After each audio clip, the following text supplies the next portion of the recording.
এই সংসারের একটা নিয়ম আছে, বা বলতে পারেন লোকে তাই বলে, যে শক্তিশালী হয় সে শক্তিহীনকে নত করে দেয়। এমনটাই হয়, তাই না? আবশ্যক নয়। কখনো কখনো এমনও হয় একজন অসমর্থ ব্যক্তি সমর্থ ব্যক্তিকে নত করে দেন। এটা সম্ভব, এও হতে পারে। আর এটা তখন হতে পারে যখন তার মধ্যে ভালোবাসার শক্তি থাকে। ভালোবাসার শক্তি এই সংসারে সবথেকে বড় শক্তি হয়। এই ভালোবাসার শক্তি দ্বারাই নির্ধন সুদামা আমাকে দিয়ে নিজের পা ধুইয়ে নিল, কিছু না বলেই, কিছু না চেয়েই। এই কর্মের আধার ছিল শুধুমাত্র ভালোবাসা। খুব শক্তিশালী হয় এই ভালোবাসা। ভালোবাসার শক্তি দ্বারাই আপনি হিমালয় পর্বতকে নত করতে পারেন, তাহলে কি অসম্ভব হতে পারে? এই ভালোবাসার শক্তির সঞ্চার করুন, আর এই ভালোবাসার সাথেই বলুন, রাধা রাধা। মানুষের জীবনে স্বচ্ছতার একটা আলাদা গুরুত্ব আছে।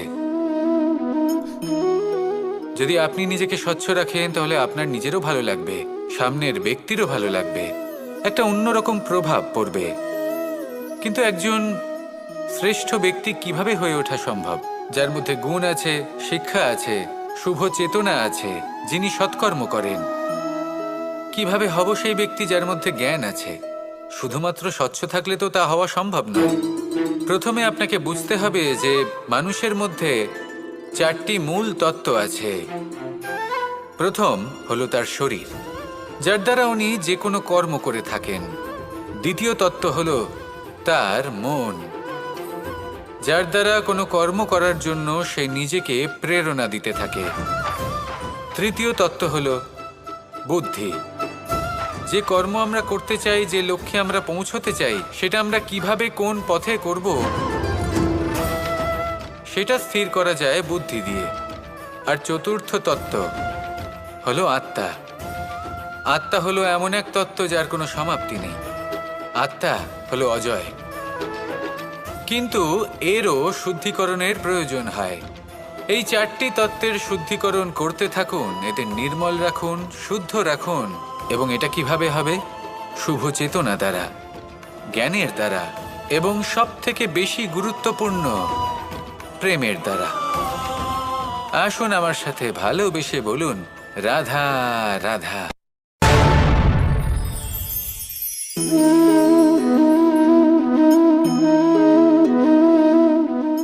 জল এই সংসারের সমস্ত প্রধান তত্ত্বের মধ্যে একটি।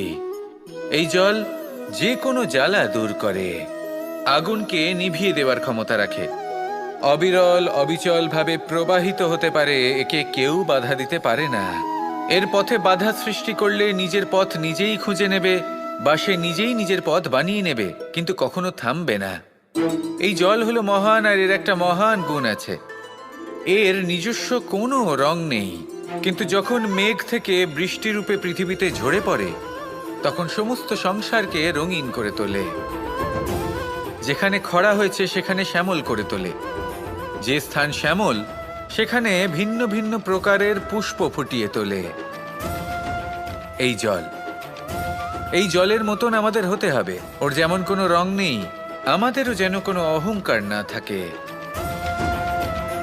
শুধু কর্মের এই ধারাতে বইতে থাকুন, এই সংসারের মঙ্গল করতে থাকুন, শ্রেষ্ঠ কর্ম করতে থাকুন। এই সংসারকে এটা বলার কোনো প্রয়োজন নেই যে আপনি কে। আপনি যদি কর্ম করতে থাকেন তাহলে এই সংসার নিজে থেকেই আপনার মূল্য জানতে পারবে, আর তখন এই মন প্রসন্ন হয়ে বলবে, রাধা রাধা। একদিকে হলো আঙুর আর অন্যদিকে কিশমিশ। দেখতে গেলে এই দুটোই সবারই খুব প্রিয়, শিশু হোক, যুবক হোক, বা কোনো বৃদ্ধ ব্যক্তিই হোক না কেন। আর দেখতে গেলে এই কিশমিশ, এটা আঙুর থেকেই আসে, তারই অন্য একটি রূপ। কিন্তু কখনো হাটে যান আর গিয়ে জিজ্ঞেস করুন যে এই কিশমিশ আর আঙুর, এই দুইয়ের মধ্যে অধিক মূল্য কার? আপনিও নিশ্চয়ই জানবেন যে কিশমিশের মূল্য আঙুরের থেকে অনেক গুণ বেশি। এবার এরকম কেন হয়? এর পেছনে কি কারণ থাকতে পারে? একদিকে হলো সেই আঙুর যা টাটকা অবস্থায় গাছ থেকে পেড়ে খাওয়া যায়, আর অন্যদিকে হলো কিশমিশ যাকে মাসের পর মাস রোদে ফেলে রাখা হয়। একদিকে আঙুর যা কিনা অত্যন্ত রসালো, আর কিশমিশে কোনো রসই নেই। একটি হলো অত্যন্ত কোমল এবং সুন্দর, অন্যটি অমসৃণ এবং তাতে বিন্দুমাত্র সৌন্দর্য নেই, তাও তার মূল্য বেশি। এইসব কেন হয়? এই কারণেই হয় কারণ সেই আঙুর অনেক মাস পর্যন্ত রোদ সহ্য করে থাকে, কষ্ট সহ্য করে থাকে, তবেই সেই আঙুর কিশমিশে পরিণত হয়। এবার জীবনের কড়া রোদ যাকে সহ্য করতে হয়, তার সাথেও এটাই হয়ে থাকে। তারও মূল্য আপনা থেকেই বৃদ্ধি পায়। আপনার জীবনে আপনার গুণ, আপনার প্রতিভা, তা অত্যন্ত গুরুত্বপূর্ণ।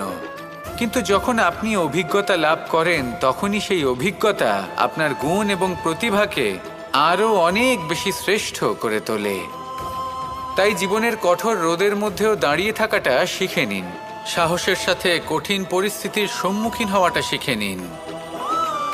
ঠিক এইভাবেই অভিজ্ঞতা লাভ করতে হয়, আর এই অভিজ্ঞতা আপনার মূল্য বৃদ্ধি করতেই থাকবে, করতেই থাকবে। আর তখন এই মন প্রসন্ন হয়ে বলবে, রাধা রাধা। আমাদের সকলের জীবনেই দুই ধরনের ব্যক্তি থাকেন, বন্ধু এবং শত্রু। তারা হলেন আমাদের প্রিয় বন্ধু, যারা আমাদের জীবনে সবসময় আমাদের পাশে থাকেন।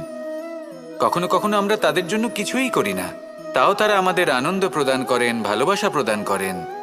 আর অন্যদিকে থাকে আমাদের শত্রু। দেখতে গেলে যখন আমরা জন্ম নিই, তখন কিন্তু আমাদের কোনো বন্ধু থাকে না, আমাদের কোনো শত্রুও থাকে না। কিন্তু যত ধীরে ধীরে আমরা জীবনে এগোতে থাকি, আমাদের বয়স বাড়তে থাকে, তখন আমাদের বন্ধু আর শত্রু এই দুইয়ের সংখ্যা বাড়তে থাকে। আর সেই সব কিছু নির্ভর করছে আমাদের কথার ওপর এবং আমাদের ব্যবহারের ওপর। এবারে আপনি যদি কোনো ব্যক্তিকে স্বাগত জানান উদার চিত্তে, ভালোবেসে, তাহলে সেই ব্যক্তি আপনার বন্ধু হবেই হবে। কিন্তু যদি আপনি নিজে হাতে কাউকে সামনে অগ্রসর হতে বাধা দেন, বিনা কারণে তার সাথে খারাপ ব্যবহার করেন, তাহলে তার মনে শত্রুতার বোধ অবশ্যই জেগে উঠবে। আর রইল বিষয় কথার, যদি আপনার কথা মধুর হয়, তাহলে সবাইকে আপনি আপন করে নিতে পারবেন। এই কথাই যদি কটু হয়, তাহলে আপনার আপনজনেরাও দূরে চলে যেতে পারে। তাই নিজের কথার ওপর সংযম রাখুন এবং নিজের আচরণ উদার করে তুলুন। জীবনে সুখে সুখ থাকবে। আসুন আমার সাথে ভালোবেসে বলুন, রাধা রাধা। এই সংসারে যখনই কোনো সমস্যা আসে, তখন আমরা আমাদের সব থেকে বড় সম্বলের কাছে আশ্রয় খুঁজি, তা হলো আমাদের বিশ্বাস। এবার প্রশ্ন হলো এটাই যে এই বিশ্বাস কার উপর করা যেতে পারে? পরিবারের ওপর, বন্ধুর ওপর, নাকি তাদের ওপর বিশ্বাস করা উচিত যাদেরকে আমরা কখনো সঙ্গ দিয়েছি? দেখুন, এই সংসারে বিপদের সম্মুখীন হলে কে আপনাকে সাহায্য করবে সেটা নির্বাচন করা আপনার হাতে নেই। সেটা সেই সকল ব্যক্তির উপর নির্ভরশীল যে তারা আপনাকে সাহায্য করবে নাকি করবে না। অর্থাৎ যখনই কোনো বিপদ আসে, সর্বপ্রথম তার সম্মুখীন আমাদের নিজেকেই হতে হয়, আর তার জন্য প্রস্তুত থাকা প্রয়োজনীয়। সেই শক্তি, সেই সাহস অর্জন করা প্রয়োজনীয়। দেখুন, যখনই অন্ধকার আসে, তখন সবার আগে কে আপনাকে ত্যাগ করে চলে যায়? আপনার নিজেরই ছায়া। এই অন্ধকারের সম্মুখীন হতে হয় অন্তরের প্রদীপের দ্বারা, অন্তরের আত্মা দ্বারা। তবেই আপনি অন্ধকারের ওপর জয়লাভ করতে পারবেন। সেই জন্য যে বিপদই আসুক না কেন, নিজেকে তার জন্য প্রস্তুত রাখা উচিত। সেই সাহস নিয়ে আসুন। এমন কোনো বিপদ নেই যে আপনাকে ভেঙে দিতে পারে। আসুন আমার সাথে ভালোবেসে বলুন, রাধা রাধা। এই সংসারে সব থেকে ভয়ানক এবং গভীর অন্ধকার কোনটা? সেটা যখন মেঘ সূর্যকে ঢেকে দেয় এবং সংসার অন্ধকারাচ্ছন্ন হয়ে ওঠে, নাকি তখন যখন সূর্যাস্তের সময় ঘনিয়ে আসে, সূর্য ঢলে যায় এবং এই সংসারে অন্ধকার ছেয়ে যায়, নাকি সেই অমাবস্যার রাত্রি যখন চতুর্দিকে ঘন অন্ধকার থাকে এবং চন্দ্রমার প্রকাশ কোথাও থাকে না। না, এই সংসারে সব থেকে বেশি ভয়ানক অন্ধকার হলো মানসিকতার অন্ধকার। মানসিকতা খুব গভীর একটা বিষয়। এই মানসিকতাই সত্যের রূপ ধারণ করে এবং আমাদের এই মানসিকতা এবং বিবেকে একটা সূর্য থাকে। যদি আমরা এটা জীবন থেকে বের করে ফেলি তাহলে নিরাশা, হতাশা, অসফলতা এর এমন এক ঘন অন্ধকারে আমরা ফেসে যাব যে তার থেকে বাইরে বের হওয়া প্রায় অসম্ভব ব্যাপার হয়ে দাঁড়াবে। বড়ই কঠিন হয় সেই সময়। সেই জন্য ইতিবাচক মনোভাব থাকা খুব প্রয়োজনীয়। এটা ভাববেন না যে এটা আমার সাথে কেন হলো, এই সমস্যা কেন এলো, ওই ব্যক্তি আমার সাথে এটা কেন করলেন। এটা ভাবুন যে আমি জীবনে যে পরিস্থিতিতে দাঁড়িয়ে আছি তার থেকে আমি ঠিক কিভাবে বাইরে বেরোতে পারবো। যতই ঘন অন্ধকার থাকুক না কেন, খুব ছোট একটা প্রদীপের প্রকাশ আমাদের পথপ্রদর্শক হয়ে দাঁড়াতে পারে। আর আমাদের জীবনে এই ছোট্ট একটা প্রকাশ হলো আশা। এই আশার একটি কিরণ আমাদের অত্যন্ত গাঢ় অন্ধকারেও পথ দেখাতে পারে। তাই এই আশাকে সবসময় মনে প্রজ্বলিত করে রাখুন। গাঢ় থেকে গাঢ় অন্ধকারের সাথে, কঠিন থেকে কঠিনতর সমস্যার সাথে লড়াই করুন, সামনে এগিয়ে চলুন আর আমার সাথে ভালোবেসে বলুন, রাধা রাধা। শত্রুতা। একজন মানুষ অন্য মানুষের সাথে শত্রুতা করে বসেন। দুজন ঘনিষ্ঠ বন্ধু, এমনও এক সময় আসতে পারে যখন এনারা একে অপরের শত্রু হয়ে ওঠেন। এর অনেকগুলো কারণ হতে পারে, কিন্তু মূল কারণ হলো আলোচনা। আগে হ্যাঁ, আপনি যদি কারোর বিষয়ে আলোচনা করেন তাহলে সে আপনার শত্রু হয়ে যেতে পারে। এবার মনে একটা প্রশ্ন আসতে পারে যে এটা কিভাবে সম্ভব হতে পারে। আলোচনা, এটা তো অত্যন্ত জরুরি। যদি আমি নিজের বন্ধুর খারাপ কাজের বিষয়ে আলোচনাই না করি তাহলে সে শুধরবে কি করে?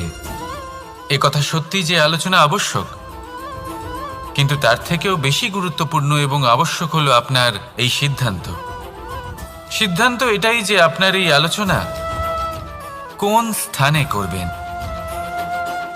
যদি এটা সবার সামনে করবেন ভাবেন, তাহলে তা অপমানও হয়ে যেতে পারে। যদি এটা আলাদাভাবে করেন তাহলে তা পরামর্শ হয়ে যায়। অপমান কেউ স্বীকার করতে পারেন না, কিন্তু পরামর্শ সকলের ভালো লাগে। তাহলে যদি আপন কারোর জন্য ভালো কিছু চান, কাউকে শুধরে দিতে চান, আর আপনার মনে হয় আলোচনা আবশ্যক, তাহলে সর্বপ্রথম সময়, পরিস্থিতি আর স্থানের কথা মনে রাখবেন। নয়তো এই আলোচনা আপনাকে খুব ভোগাতে পারে। তাহলে আসুন আমার সাথে ভালোবেসে বলুন, রাধা রাধা। আপনার জীবনেও কি সমস্যা রয়েছে? অবশ্যই থাকবে। প্রত্যেকের জীবনেই সমস্যা থাকে। প্রত্যেক মানুষ জিজ্ঞাসাও করেন যে এই সমস্যা আসলে কি আর কেন আসে জীবনে। আপনাকে একটা কথা বলে দিই যে সমস্যা আসলে সেটা নয় যা আপনার পথে বাধা সৃষ্টি করে, বরং সমস্যা হলো সেটাই যেটা আপনি তখন দেখতে পান যখন আপনার একাগ্রতা আপনার পথ থেকে, আপনার লক্ষ্য থেকে সরে যেতে থাকে। আর এই সমস্যাগুলি দূর করার জন্য, এর সমাধান করার জন্য একটাই পথ আছে। নিজের সমস্ত ভাবনা আরো একবার একাগ্র করুন নিজের পথের দিকে, নিজের লক্ষ্যের দিকে। আপনার সমস্ত ভাবনা যদি কেন্দ্রীভূত হয় নিজের লক্ষ্যে, তাহলে এই সমস্যা দূরে থাকবে। যদি এরকম না হয়, যদি আপনার মন একটু অন্যদিকে চলে যায়, তাহলে এই সমস্ত সমস্যা আবার সামনে চলে আসে আর বাড়তেও থাকে। দেখুন, যেখানে আপনার লক্ষ্য রয়েছে, বান যদি সেখানেই চালাতে হয়, তাহলে দৃষ্টি তো সেদিকেই রাখতে হবে। তবেই তো আপনি সেই লক্ষ্য ভেদ করতে পারবেন। সেই জন্য মনে রাখবেন, সর্বদা লক্ষ্য রাখবেন নিজের পথে, সেই পথেই সামনে এগোতে থাকুন নিজের লক্ষ্যের দিকে। আপনি যত সামনে এগোতে থাকবেন এই সমস্যা তত পিছিয়ে যাবে। তাহলে আসুন, আমার সাথে ভালোবেসে বলুন, রাধা রাধা। এই পাখিরা সত্যি খুব সুন্দর, আমার খুব ভালো লাগে। আপনি নিশ্চয়ই শুনে থাকবেন যে কিছু পাখির কাছে ডানা অবশ্যই থাকে, কিন্তু উড়তে পারে না। তারা চায় উঁচু আকাশে উড়ে বেড়াতে এবং মেঘেদের সাথে কথা বলতে, করতেই পারে না। এবার এই সংসারেও পাওয়া যায় ঘুড়িও। এদের মধ্যে না জীবন আছে, না প্রাণ আছে, আর না আছে ডানা, কিন্তু এরা আকাশের সাথে কথা বলে, হাওয়ার বেগের সাথে কথা বলে, আনন্দ করে, উৎফুল্ল হয়ে ওঠে। আকাশে জীবনের কিছু মুহূর্ত কাটায়। তার কারণ কি হতে পারে? কারণ হলো সুতো। এই সুতো যদি সঠিক হাতে থাকে, তাহলে এই কাগজের তৈরি ঘুড়িও আকাশের উচ্চতায় উড়ে বেড়াতে পারে। এবার এই সুতো আসলে কি? এই সুতো হলো আসলে ভালোবাসার। এই সুতো হলো আসলে বিশ্বাসের। আর এটা আপনি দিয়ে থাকেন তাদের হাতে যাদের আপনি বিশ্বাস করেন, যাদের আপনি নিজের সর্বস্ব দিয়ে দেন। ভেবে দেখুন, এই ভালোবাসা আর বিশ্বাসের সুতো আপনি যদি সঠিক মানুষের হাতে দিয়ে দেন, তাহলে আপনি অনেক উচ্চতায় উঠতে পারবেন,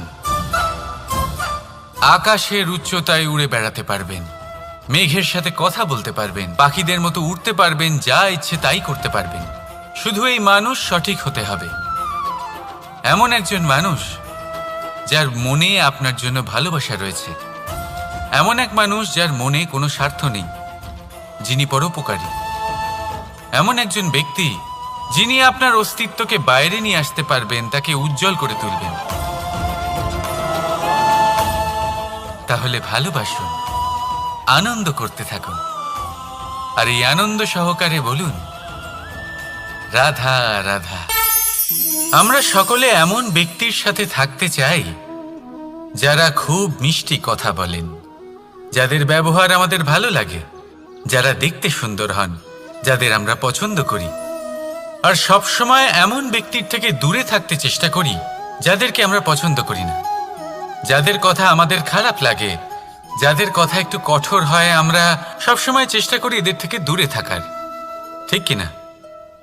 কিন্তু যদি বাস্তবটা দেখি, তাহলে এই কঠোরতা জীবনে শান্তির প্রলেপ দেয়। ওষুধও একটু কড়াই হয়, কিন্তু এ কি করে? আমাদের সুস্থ করে তোলে। ঠিক সেইভাবেই ভালোবাসার এই অধ্যায় একটু কঠিন, একটু কড়াও মনে হতে পারে, কিন্তু এর ফল সবসময় আপনাদের স্বাস্থ্যের পক্ষে ভালোই হয়। সেই জন্য যদি কেউ আপনার নিন্দে করে, আপনাকে কড়া কথা শোনায়, আপনার ব্যাপারে আলোচনা করে, তার মানে এটা নয় যে সে আপনার শত্রু। হতে পারে তিনি আপনার বন্ধু হন, আপনার জন্য ভালো চান, আপনাকে শুধরে নিতে চান, আপনার মধ্যে কোনো পরিবর্তন দেখতে চান। সেই জন্য কখনো কারোর কথা শুনে বা কাউকে দেখে প্রাথমিকভাবে এই সিদ্ধান্ত নেবেন না যে তিনি আপনার শত্রু হন নাকি আপনার বন্ধু হন। এমনও শত্রু হয়ে থাকেন যে গুড়ের মতো মিষ্টি মিষ্টি কথা বলে আসলে আপনাকে বিষ পান করিয়ে দেবেন। আর এমনও বন্ধু থাকেন যারা আসলে নিমের মতো কড়া কথা বলেন কিন্তু আপনাকে অমৃত পান করান। এদের মধ্যে পার্থক্য করতে জানতে হবে, কে আসলে শত্রু হন আবার কে আসলে মিত্র হন। এই পার্থক্য যখন আপনি করতে শিখবেন, তখন আপনি এই সংসারের সব থেকে সুখী প্রাণী হয়ে উঠবেন। এই পার্থক্য বোঝা সহজ নয়, কিন্তু অবশ্যই আবশ্যক। রাধা রাধা। অসুখ। এমন কোনো মানুষ আছেন এই সংসারে যার অসুখ করে না? প্রত্যেক মানুষ কখনো না কখনো অবশ্যই অসুস্থ হয়েছে, তার এই শরীর রোগের শিকার অবশ্যই হয়েছে। এবারে দেখুন, এই রোগ আসে, আবার এই রোগ চলেও যায়, কিন্তু সেই রোগ আমাদের কষ্ট দিতে কেন সক্ষম হয়? কারণ হলো স্বচ্ছতা। যদি এই স্বচ্ছতা শরীরে না থাকে, তাহলে মানুষকে শারীরিক কষ্ট পেতেই হবে। ঠিক সেইভাবেই অত্যন্ত প্রয়োজনীয় হলো এই স্বচ্ছতা যেন মনেও থাকে। যদি এই স্বচ্ছতা মনে না থাকে, তাহলে মানুষ চারিত্রিকভাবে কষ্ট সহ্য করেন। এবারে নিবারণ কি হতে পারে? বড়ই সহজ এর উপশম। যদি রোগ শরীরে হয় তাহলে সর্বপ্রথম স্বচ্ছতা বজায় রাখতে শিখুন। এই শরীরকে পরিষ্কার রাখতে শিখুন। বিচক্ষণতার সাথে এই রোগের সম্মুখীন হন। ভয় পাওয়ার কোনো দরকার নেই। ব্যায়াম করতে থাকুন, সব ঠিক হয়ে যাবে। সেইভাবেই যদি এই অসুখ মনে হয় তাহলে কি করা যায়? সর্বপ্রথম তার আধারের উপরে নজর দিন। আপনার এই আধারই হলো আপনার আহার।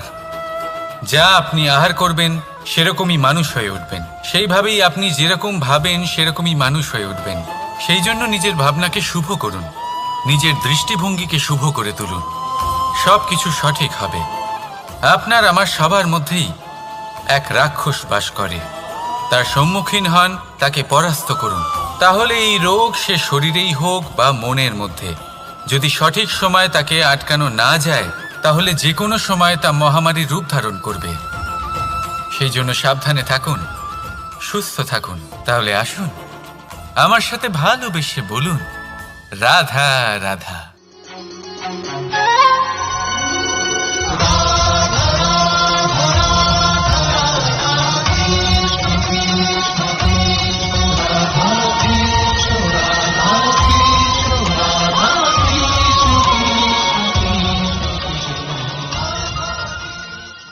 সংসারে সব থেকে বড় ব্যক্তি কে? আপনি বলবেন এ কেমন ধরনের প্রশ্ন? কিন্তু এটা হলো সব থেকে উচিত প্রশ্ন। কেউ এর উত্তর দেবে যে সেই মহাপ্রতাপী রাজা, তিনি হলেন সব থেকে বড় ব্যক্তি। সেই বড় রাজনীতিবিদ, তিনিই সব থেকে বড় ব্যক্তি। আমি আপনাকে জানাই যে সংসারের সব থেকে বড় ব্যক্তি হলেন তিনি, যার সাথে দেখা করলে আপনি নিজেকে ছোট মনে করবেন না। কোনো ব্যক্তি যিনি সব থেকে বেশি শক্তিশালী, আপনি যদি তার সামনে যান তাহলে উনি আপনার অন্তরের শক্তিকে বাইরে বের করে আনবে। আপনার অন্তরের লুকিয়ে থাকা শক্তিকে জাগ্রত করতে প্রেরণা প্রদান করবে। তিনি হলেন বড় ব্যক্তি, তিনি হলেন মহান ব্যক্তি। তিনি নন যিনি নিজের বল এবং ঐশ্বর্য দ্বারা আপনাকে তার সামনে ছোট প্রমাণ করবেন। এবং সেই জন্য মহাদেব আমার আরাধ্য হলেন আমার খুব প্রিয়। কারণ রাজা হোক বা ফকির, কেউ যদি ওনার সামনে যান তাহলে সে নিজেকে ছোট মনে করেন না। আপনিও যদি জীবনে অনেক বড় হতে চান তাহলে কাউকে কখনো নিজেকে ছোট মনে করতে দেবেন না। তার অন্তরে বড় হয়ে ওঠার প্রেরণা প্রদান করুন। আসুন আমার সাথে ভালোবেসে বলুন, রাধা রাধা। এই সংসারে দুই ধরনের মানুষ দেখা যায়, এক সরল, দুই জটিল। এবার এই যে সরল ব্যক্তি থাকে তাদের এই সমাজ দুর্বল মনে করে। এমনিতে দেখতে গেলে জলও সরল, বায়ুও সরল। ওনারা যেদিকে চাইবেন প্রবাহিত হতে পারেন। এনাদের যে আকার দেবেন সেটাই ধারণ করবেন। কিন্তু এরা বাস্তব রূপ ধারণ করলে তখন কি হয়? এই জল এমন এক ধারায় পরিণত হয় যে অনেক বড় বড় পাথরকে খণ্ডিত করে দিতে পারে। এই বায়ু এমন এক চক্রবাতে পরিণত হয় যা সংসারে বিনাশ ডেকে আনে। তাই যে ব্যক্তি সরল, তার সরলতাকে সম্মান করুন, তাকে সম্মান করুন, তাকে ভালোবাসা দিন। আর আমার সাথে ভালোবেসে বলুন, রাধা রাধা। খেলা খেলতে কে না ভালোবাসেন? আমরা প্রত্যেকেই যখন সময় পাই, সুযোগ পাই, তখনই আমরা কোনো খেলা খেলি। খেলার সময় দুই ধরনের মানুষ ওখানে থাকেন, এক যারা অংশগ্রহণ করেন, আর দুই যারা দেখতে থাকেন, যারা দর্শক হয়ে দেখেন, যারা নিজের পক্ষের বিজয়ের ফলে উচ্ছ্বসিত হয়ে থাকেন, পরাজয়ের ফলে শোক পালন করেন, পরামর্শ দিয়ে থাকেন। আর বিজয়ী কে হন? বিজয়ী তিনি হন যিনি অংশগ্রহণ করেন। নির্বাচন আপনাকে করতে হবে, আপনি কি করতে চান? আপনি কি খেলোয়াড় হতে চান নাকি আপনি দর্শক হতে চান? যদি আপনি বিজয়ের আনন্দ লাভ করতে চান, সেই রোমাঞ্চ অনুভব করতে চান, তাহলে খেলতে হবে। ময়দানে আপনাকে নামতেই হবে। পরাজয়ের সম্ভাবনার ভয়ের সাথে আপনাকে লড়াই করতেই হবে। বিপক্ষের আহ্বানকে স্বীকার করতেই হবে, খেলোয়াড় হয়ে উঠতে হবে। তবেই এই বিজয়ের সম্ভাবনা থাকবে। আসলে কি, দর্শক হয়ে পরামর্শ দেওয়া অত্যন্ত সহজ, ময়দানে নেমে অংশগ্রহণ করা অত্যন্ত কঠিন। আর এখানে যেটা সহজ তা আপনাকে বিজয়ের পথে কখনোই নিয়ে যাবে না। আসুন আমার সাথে ভালোবেসে বলুন, রাধা রাধা। এই সংসারে মানুষ জন্মগ্রহণ করেন, বড় হতে থাকেন, পুরুষার্থ লাভ করেন, অর্জন করেন। অর্জন করা আসলে কি? বেশিরভাগ মানুষ বলেন অর্জন করা অর্থাৎ ধন সম্পত্তি অর্জন করা। আর কি অর্জন করা যায়? আর কি লাভ করা যায়? আসল প্রশ্ন হলো এটাই যে কি এমন আছে যা বাস্তব রূপে অর্জন করার যোগ্য। তা হলো ব্যবহার, জ্ঞান এবং সন্তোষ। কেন? কারণ আপনি যখন এই সংসার ছেড়ে চলে যাবেন তখন আপনার ধন সম্পত্তি আপনাকে বিদায় জানাতে আসবে না। আপনাকে বিদায় জানাতে আসবে আপনার আপনজন, যাদের সাথে আপনার সুসম্পর্ক ছিল।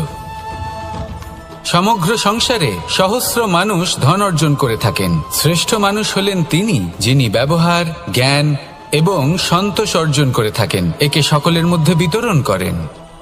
তাই এটাই করুন আর আমার সাথে ভালোবেসে বলুন, রাধা